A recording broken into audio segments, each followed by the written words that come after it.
don't know who I am, my name's Abigail Woodall. I'm a junior at Cedar Ridge High School. And if you know me, hi. I have been going to this church for about 2.5 years now. And tonight I would like to share my testimony with y'all. But first, I'm going to share 2 verses with you. The first one is from John chapter 3, verse 33. If it comes up. And it says, anyone who accepts his testimony can affirm that God is true. And the second one is John from chapter 1, verse 7. To tell about the light so that everyone might believe because of his testimony. I decided that these 2 verses would be best because I believe that anyone that shares or has a testimony and gives it in the name and the word of God is worthy. Okay. So, when I was 3 years old, I went to my very first VBS at this church. And my mom was one of the leaders for the groups, but I wasn't really in it. And a couple of months prior to that, my mom had a life-threatening accident, and I had to save her life.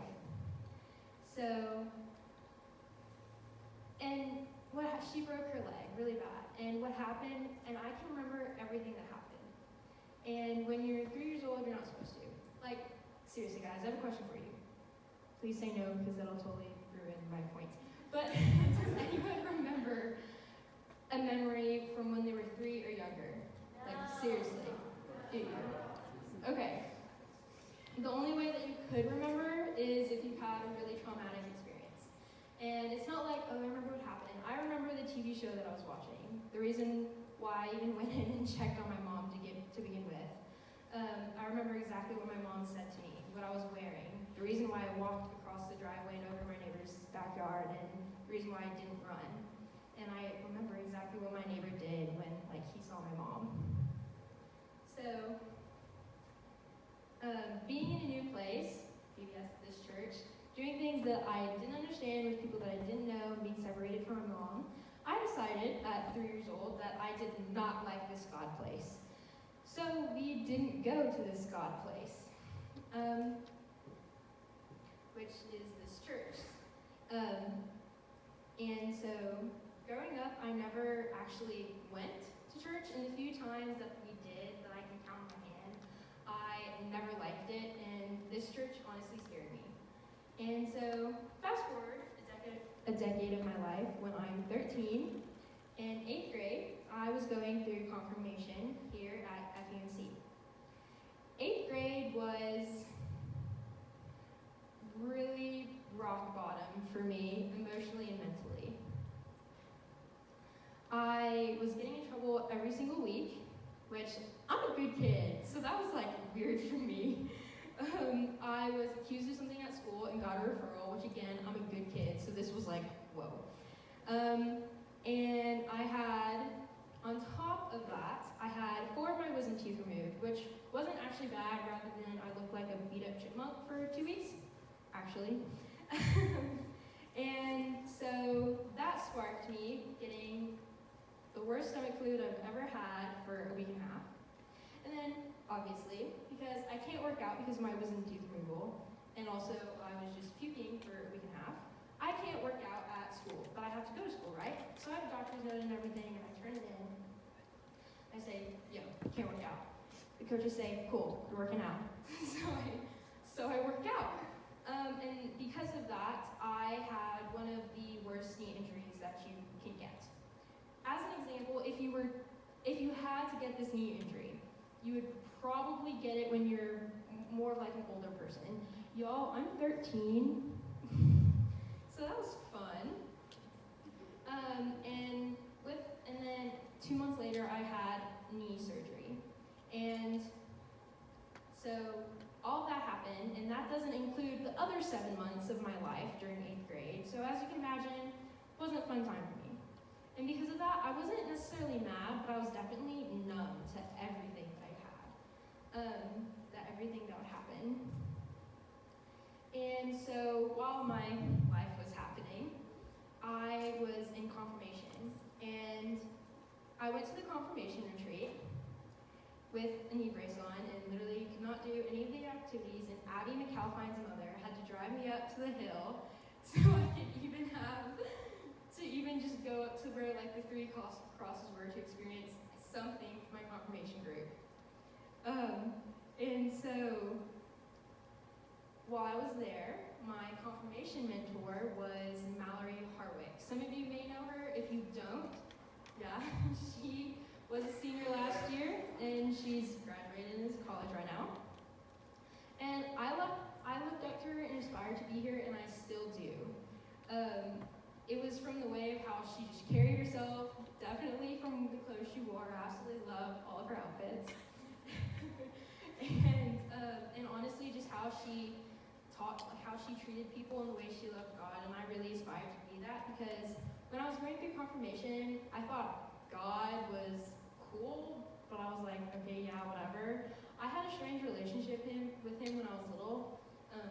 Not in a bad way, but I just didn't know him. I never had a relationship. So every time that I would pray, I remember this so vividly. I would always say, okay, God, I'm so sorry that I'm bothering you. I won't pray again. Because I thought I was like bothering him that he didn't want me to. That's just how like naive and just unknowing that I was of God's love. And so, like I was saying, the whole concept of God was cool and it really interested me, but I wasn't able to connect with him or be able to understand what was happening. Either way, while I was getting confirmed, I just only learned about him. For example, like I was memorizing verses or I was learning things that I didn't know that happened in the Bible. I was like, okay, cool, whatever, move on. Hour of my life gone on Sunday. And so because of my 8th grade year, my parents and I decided that it would be best that we all had a fresh start. So I changed schools. So instead of going to Cedar Ridge like I do now, I went to a Christian private school. Keyword, keep this in mind, it's Christian. So there's a point to that. That year was another rock bottom for me when it was supposed to be a new chapter in my life. The people that I met there, it's really hard to explain of how they were. Like, they were nice, okay people. There was 64 of us, and I literally had classes with every single one of them except for one boy. And that was it. So we were all really tight and close, and everyone else, like over half of the grade, had known each other since like pre-K. So they're all so close together, and I'm this new kid, and it's just so hard to wedge in. Like at that point, I can understand because you can't, but it was still hard.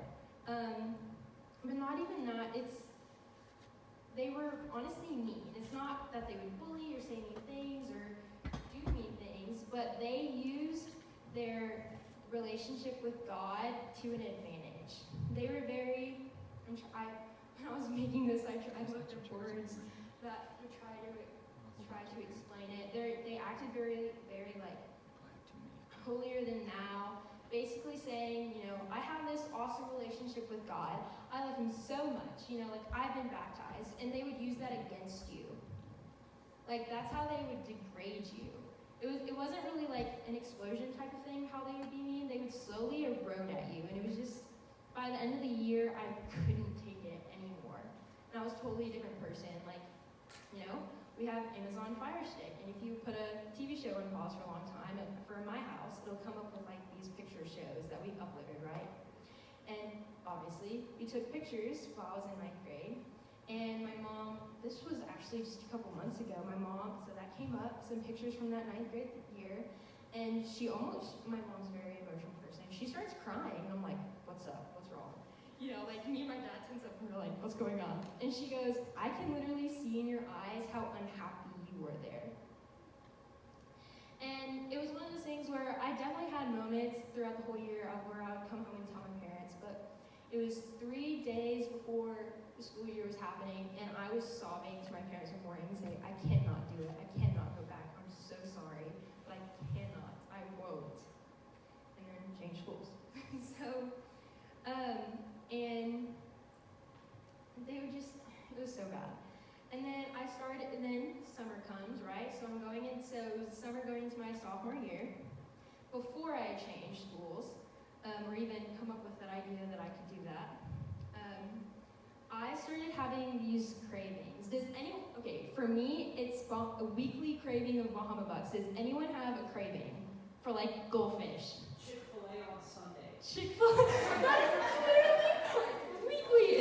It's always something that's close on Sunday that I wanted on Sunday. Okay, so I have cravings for church. I love your reaction, Dawson. Thank you.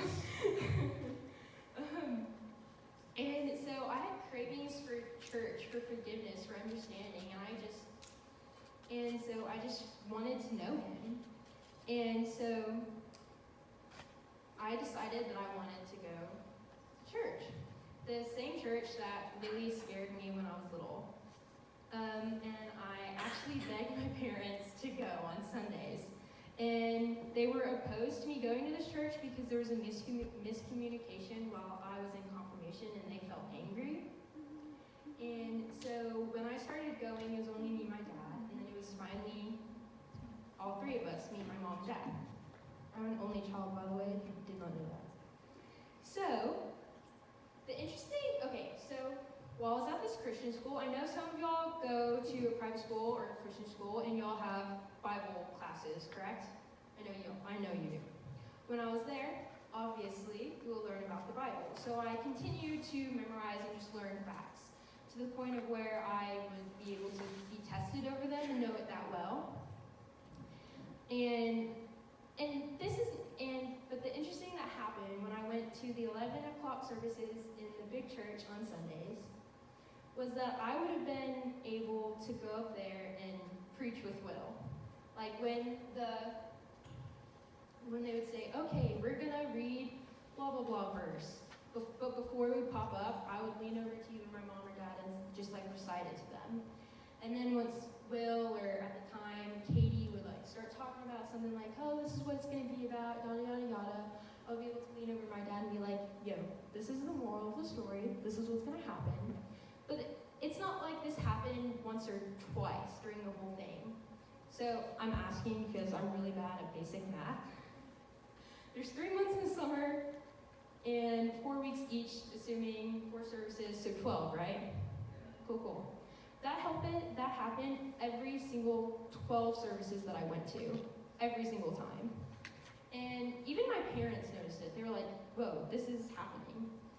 And because of that, I was able to really plug in and connect with God. I don't know, I just thought that was really cool and a sign almost.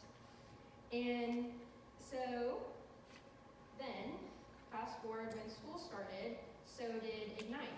And I always remember being skeptical about going to this youth group just because all the past youth groups that I had been to, I had reasons to not like it, or the people there were mean, and a whole lot of people agreed with me. So I was very skeptical, and I was like, I don't know if I should go to this. Either way, I did go, and I don't even remember what happened, but either way, obviously, I got really plugged in and just absolutely loved it so much.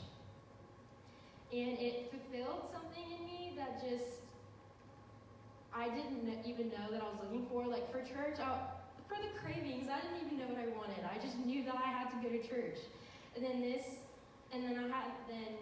that wasn't even considering all the stuff that was gonna happen that I didn't even know about. I just wanted to feel like whole again, and I knew that, well, I don't even know.